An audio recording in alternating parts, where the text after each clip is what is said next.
Ok. Par rapport à l'homme, déjà, de sa nature, quand nous venons en Christ, quand nous naissons, nous avons déjà une femme, un mari de nuit. C'est ce que vous avez dit.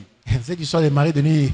Maintenant, la Bible dit, il n'y a point de condamnation pour ceux qui sont en Christ. Quelqu'un qui s'est converti, c'est vrai que dans le spirituel, il y avait des choses, mais il s'est converti. La Bible dit, il n'y a point de condamnation. Maintenant, moi, je viens épouser quelqu'un. Personnellement, il n'a pas chassé l'homme ou la femme de nuit, mais du fait que c'est une chrétienne, elle a reçu Christ. J'aurai toujours le même retombé parce que c'est en elle, depuis sa naissance, elle était née, elle avait une femme, soit un mari de nuit. Je peux être sincère. Je peux déjà vous demander pardon. Est-ce que vous me pardonnez? C'est ça que je vais dire. Vous me pardonnez? La Bible dit, dans Romains 8, celui qui n'a pas l'esprit de Christ ne lui appartient pas. La Bible dit dans Genèse 1, au commencement, Dieu créa les cieux et la terre. L'esprit de Dieu s'est mouvé. La Bible dit encore, dans Jean 3, Jésus dit à Nicodème, tu dois naître d'eau et d'esprit. Et il continue, les vents soufflent, on ne sait d'où il vient, où il va. Il en est de même avec une personne remplie du Saint-Esprit. Il faut comprendre une chose dans la chrétienté qu'on ne nous dit pas. La chrétienté est d'abord spirituelle. Et attention à ce que je vais dire. Et c'est dans la Bible. Je vais vous donner 3 versets dans l'Ancien et dans le Nouveau Testament. Je vais m'en rajouter un 4e, si vous voulez. L'esprit, contrairement à la chair, l'esprit n'est pas une constante. L'esprit, c'est une variable. Quand je dis constante, ça veut dire quoi? Quand je vois le pasteur Kevin, je le vois, lui. Son visage ne changera jamais. Ça peut subir des améliorations par rapport au temps. Mais son esprit peut subir des variations. La preuve en est, il peut se mettre en colère. La colère peut partir. C'est pour cela, maman, Christian va pas me contredire que non, il y a des jours à la mou qui bien, des jours à qui m'a.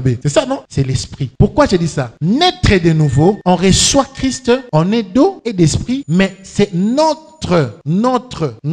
j'insiste encore, notre travail de se rassurer que l'esprit de Christ reste en nous constamment. Ça, les chrétiens oublient. L'esprit de Christ peut sortir. C'est pour cela, l'apôtre Paul dit, c'est lui qui n'a pas l'esprit de Christ en lui, ne lui appartient pas. L'esprit de Christ peut te fouiller. Parce que quand tu te retrouves dans un bar, dansant Fali, pourquoi l'esprit de Christ t'a déjà fouillé. Et tu reviens à l'église, ça peut revenir. Je parle à quelqu'un.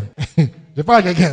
C'est pour cela, ça répond aussi à la question, est-ce qu'un né de nouveau peut être habité des démons? Oui, parce que l'esprit là peut aussi partir. S'il met ses pieds dans un endroit entouré de démons, l'esprit de Dieu va quitter et l'esprit de Dieu va entrer. C'est pour cela, lorsque on veut épouser une personne, on doit d'abord se faire une auto-évaluation. Est-ce que l'esprit de Christ est à 100% en nous? Parce que beaucoup de chrétiens, ils se marient, mais ils sont encore dans la coutume. Et ça, c'est 99,9%, je peux même dire, des chrétiens. Ils sont tellement plongés dans la coutume, mais ils sont des chrétiens, entre guillemets. Ils sont, entre guillemets, nés de nouveau, mais ils sont dans la coutume. Or, quand tu as même 1% de la coutume en toi, le mari de nuit peut te réclamer. C'est pour cela, vous voyez, quelqu'un qui a dit, entre guillemets, naître de nouveau, mais il peut aussi être combattu par les maris de nuit. Parce que l'esprit là peut partir et revenir. Vous m'avez pardonné, j'ai pas choqué. C'est quand même clair.